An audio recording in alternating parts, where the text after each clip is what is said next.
வணக்கம் நண்பர்களே. இந்த நியூஸ் டைம் பொலிட்டிக்கல் க்ளோஸ்அப் இன்றைய பகுதியில் யார் இந்த சார் அப்படிங்கிற ஒரு கேள்விக்கு பதில் கிடைத்திருக்கிறது. யார் இந்த சூப்பர் சிஎம்? மத்திய கல்வி அமைச்சர் குறிப்பிட்டது யாரை? அதிகாரிகள் மீது கோபத்தில் இருக்கும் முதல்வர் காரணம் என்ன? இது குறித்து தான் விரிவாக இன்றைய பொலிட்டிக்கல் க்ளோஸ்அப் பகுதியில் அலசப் போகிறோம். அண்ணா பல்கலைக்கழகத்தில் மாணவி ஒருவர் ஞானசேகரன் என்கிற நபரால் பாலியல் வன்புணர்வுக்கு ஆளாக்கப்பட்டிருக்கிறார். அதைத் தொடர்ந்து உடனடியாக அவரை கைது செய்யப்பட்டு விசாரணையும் நடத்தப்பட்டது. அந்த பெண் கொடுத்த வாக்குமூலத்தில் சார் என்பதை குறிப்பிட்டு அந்த ஞானசேகரன் மிரட்டியதாக கூறப்பட்டிருந்தது. அப்போதிலிருந்து தமிழகத்தில் இருந்த எதிர்க்கட்சிகள் யார் இந்த சார் அப்படிங்கிற ஒரு கொஸ்டின் பண்ணியிருந்தாங்க. அதை அரசியலும் படுத்தினாங்க.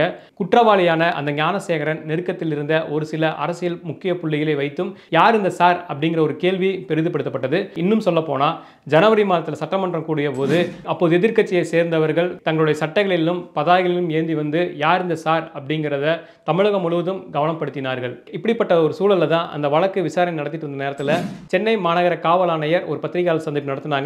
அந்த பத்திரிகையாளர் சந்திப்புல அப்படி சார் யாருமே கிடையாது, அவன் யூனிவர்சிட்டிக்குள்ள போகும்போது தன்னுடைய செல்போனை ஃபிளைட் மோட்ல போட்டிருந்தான், இதுதான் நடந்தது அப்படிங்கிற ஒரு விளக்கமும் கொடுத்திருந்தாங்க. விசாரணைக்கு முன்பே எப்படி காவல் ஆணையர் ஒரே ஒரு நபர் தான் குற்றவாளி அப்படிங்கிற ஒரு முடிவுக்கு வந்தார் அப்படிங்கிறத மையப்படுத்தி நீதிமன்றத்துக்கு சென்றாங்க. நீதிமன்றம் போன பிறகு 3 பெண் ஐபிஎஸ் அதிகாரிகளை வைத்து சிறப்பு புலனாய்வு குழு விசாரிக்க வேண்டும் நீதிமன்றம் உத்தரவிட்டிருந்தது. அதனைத் தொடர்ந்து சிறப்பு புலனாய்வு குழுவும் இதுவரைக்கும் அந்த விசாரணை நடத்தி வந்திருந்தாங்க.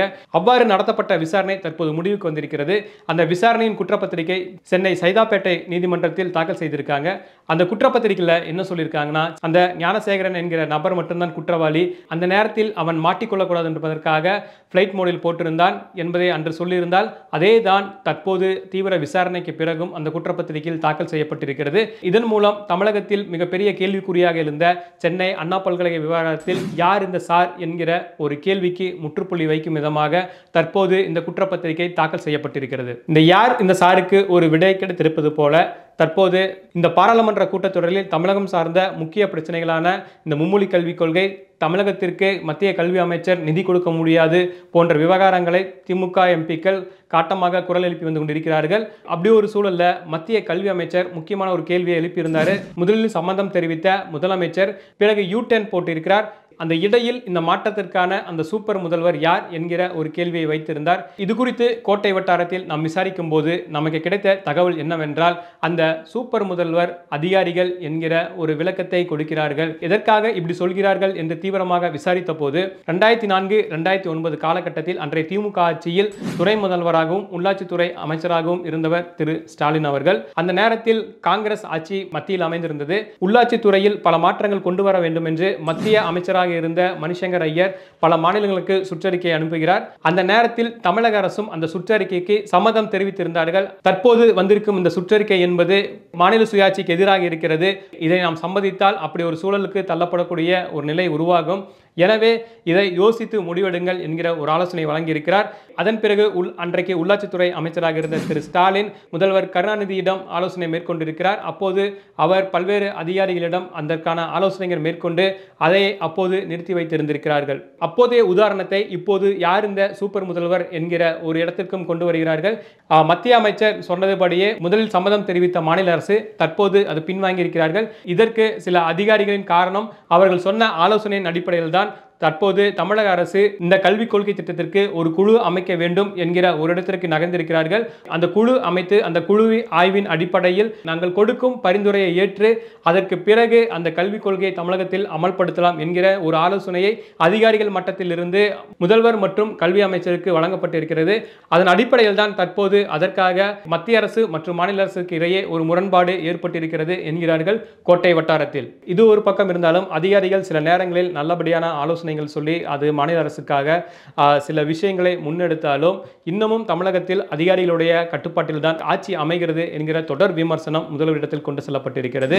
தற்போது முதல்வர் ஒவ்வொரு மாவட்டமாக ஆய்வுக்கு சென்று கொண்டிருக்கிறார். அந்த ஆய்வுக்கு செல்லும் இடங்களெல்லாம் பல்வேறு மனுக்களை பெற வேண்டிய சூழல் ஏற்படுகிறது. திமுக ஆட்சி அமைந்த பிறகு முதல்வர் தனிப்பிரிவு என்கிற ஒரு துறையை உருவாக்கினார்கள். தொடர்ந்து இதுபோன்ற மக்களிடம் இருந்து இந்த குற்றச்சாட்டுகள் வந்து கொண்டிருக்கக்கூடிய நிலையில் இதற்கு சம்பந்தப்பட்ட அதிகாரிகளை முதல்வர் அழைத்து கண்டித்திருக்கிறார். இனியாவது பார்த்து கொள்ளுங்கள், மக்களிடம் நிர்வாகத்தை சரியாக நடத்த வேண்டும் என்கிற ஒரு கண்டிப்புடன் முதல்வர் பல அதிகாரிகளிடம் ஆலோசனை நடத்தியிருக்கிறார். தற்போது ஒவ்வொரு துறைக்கும் ஆலோசகர்களை தமிழக அரசால் நியமிக்கப்பட்டு வந்து கொண்டிருக்கிறார்கள். இதற்கு தலைமை செயலகத்தில் உள்ள சில முக்கிய அதிகாரிகளிடமிருந்து கடுமையான எதிர்ப்புகள் வந்து கொண்டிருக்கிறது.